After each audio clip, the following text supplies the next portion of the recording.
Hello guys, it is me again, it's RFan34, and welcome back to another video, and welcome to day 19 of my 31 Days of Horror in October. Now that we are on day 19 of my 31 Days of Horror marathon of reviews for the month of October, hopefully I won't get disturbed in this video because there's like a fly around here that I've been trying to swat for a while now and I still can't get him, so hopefully he'll cooperate with me during this review, because even if he does like fly around and all that stuff, I'm not gonna redo the video. I mean, like, I just don't want to do it. I don't want to get this video up too late, but so that way I can have it on time for day 19 for the month of October. So anyways, now getting on to, like I said, day 19 of my 31 Days of Horror in October. Now I figured I'd talk about my all-time favorite slasher film. And, you know, because I've talked about because basically all these reviews for the month of October, I'm reviewing one horror film a day, and it's some of my favorite horror films of all time. I reviewed my all-time favorite horror film, which was The Exorcist. I reviewed my favorite remake of all time, which was The Hills Have Eyes, and things like that. So now we're going to talk about my all-time favorite slasher film. And if you can tell by the title, that review is on The Burning. Now, The Burning was released in 1981, directed by Tony Maylam. I also own the Scream Factory Blu-ray release of this as well, but I'm going to hold up the DVD just because it was easier to get to. And it's signed by Lou David, who played Cropsy, the killer. And basically a horror film, a slasher film that takes place at a camp. You know, I don't really know if there's like too many other like slasher camp films like nowadays. Like, you know, you can say like Friday the 13th, things like that, but like Sleepaway Camp, things like that, and Just Before Dawn. But like other slasher films that take place in the woods, like you don't really hear about many ones that take place at camp, like this one, or Friday the 13th, or Just Before Dawn, or Sleepaway Camp, things like that. But I really do enjoy this film. And the story is very simple. Basically, in the beginning of the film, you have a bunch of these campers who want to get revenge, you know, pull a prank on the caretaker Cropsy, who wasn't very nice to them, and they light a skull on fire with worms in it to try to scare him. The prank goes wrong. He ends up knocking the skull over, and it burns him, and he ends up falling into the water, and things like that. Then ends up being years later, he gets released from the hospital. He's all burned up now, and basically goes to the camp where a bunch of new campers are, and he seeks revenge on the kids at the camp with these garden shears that he has right here. So that's pretty much what the film is about. But I really do enjoy this film. I mean, The Burning is my favorite slasher film of all time for many reasons. First off, getting to the cast. I really do enjoy the cast. It has a lot of really recognizable faces that weren't popular at the time, but are much popular now. You have Brian Matthews, you have Leah Ayres, who was in Bloodsport as the female reporter, Brian Backer, who was the little rat kid from Fast Times at Ridgemont High. You have Larry Joshua. Of course, Lou David is Cropsy. And of course, you know, you got some popular names in here that are much more popular now. You have Jason Alexander, well before Seinfeld, had a full head of hair. He's actually really good in this film.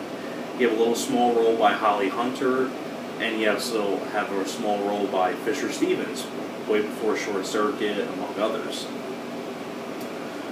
And, you know, this film I really do enjoy, like I said. And on top of that, too, Tom Savini does the makeup effects. Tom Savini, you know, has done many films over his career, you know, The Prowler, things like that. You know, Friday the 13th, and Part 4, the final chapter he did. So, you know, Tom Savini's done a lot of really good stuff. This is probably my favorite film in which Tom Savini was part of for makeup effects. The gore in this film is so well done. Especially the one scene that everybody talks about the most is the raft scene, where everybody gets killed on the raft. You know, the fingers get chopped off, one guy gets in the throat, one girl gets slashed across her head, and it's all in one take. Like that's like a big body count, like within that one scene. And whenever people talk about The Burning, they always talk about the raft scene, which is easily the most infamous scene in the entire movie. And on top of that, you get some other really good kills as well. You get the Larry Joshua character, Glazer, who's kind of like the bully of the kids. He's picking on, you know, Brian Backer, who's more of the quiet kind of like kid. And great one where Glazer gets stabbed through the neck and he gets pinned up against the tree with the shears. And on top of that too, this movie has a really great musical score. It's got really great music by Rick Wakeman. Sounds like a little bit like a keyboard, like a keyboard synth, kind of like, in a way. That's what it sounds like.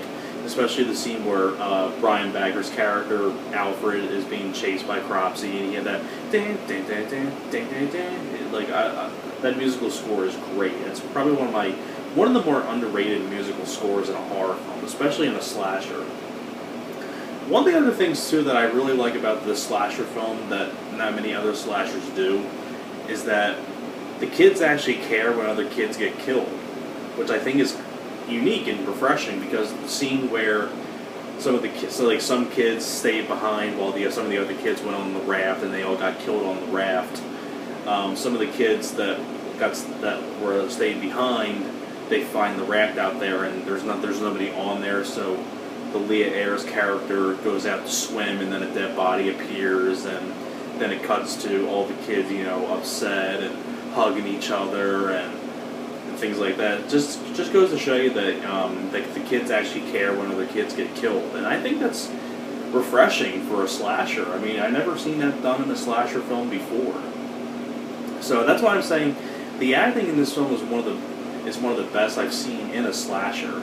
And it's also just really cool seeing a bunch of these characters, or these actors, before they were even popular, like Jason Alexander and Fisher Stevens and Holly Hunter and things like that.